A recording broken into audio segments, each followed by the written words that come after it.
It's another balmy evening here in Croatia, and I'm here to give an update. I'm either drunk or certainly well on the way to being so.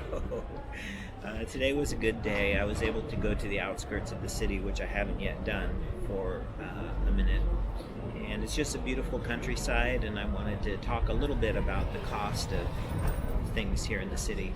My Airbnb is around $30 a day. Less than that, probably you could get a good place for 22, 23.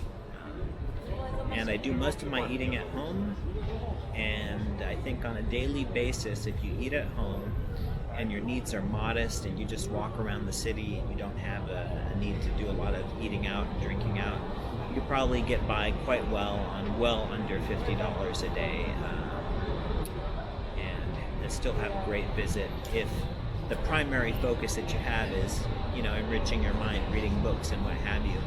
Certain things are pretty expensive. For example, today I broke my glasses, and as I get older, as many may relate, I can't see without them as it pertains to actually reading.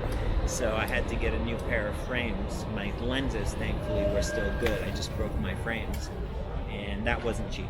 It was as much as it would have been in the United States to get a good pair of frames, maybe even a little bit more, and that may be a function of the type of frames that I got and where I got them.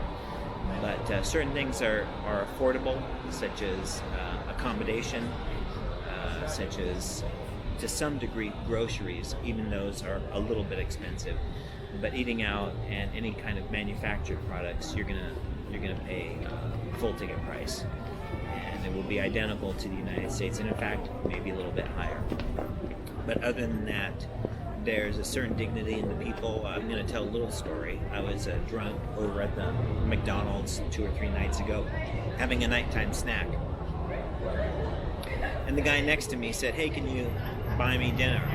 And he was totally drunk, and he was dressed very well, had a nice watch, nicer watch than I. So I just kind of brushed him off. And he said, "Well, you must be from the West, because here in the East, we would give you anything that you asked for." And he then offered me a meal. And I said, "Well, whatever you want, I'm happy to accommodate you." I thought he was joking. I thought he was drunk because he had a full spread in front of him.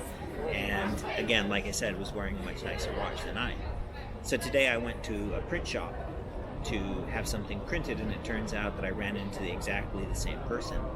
And thankfully, my interaction with him was very respectful. I didn't react in a bad way or at all. And I think he and I are actually going to go out and have drinks and what have you. But that just goes to show that you never know who you're coming in contact with. And you really, as a guest, need to be extraordinarily respectful, because I came 2 days later and he remembered the interaction. And he was like, he was almost ashamed because he was a bit drunk and what have you. And it was just a very gracious interaction. But those are the types of interactions that you have on a daily basis. The people here are extremely intelligent, extremely educated, extremely hospitable, and they respond very well to respect and dignity in the same way that all of us do. And I think part of having a good visit is being a gracious guest.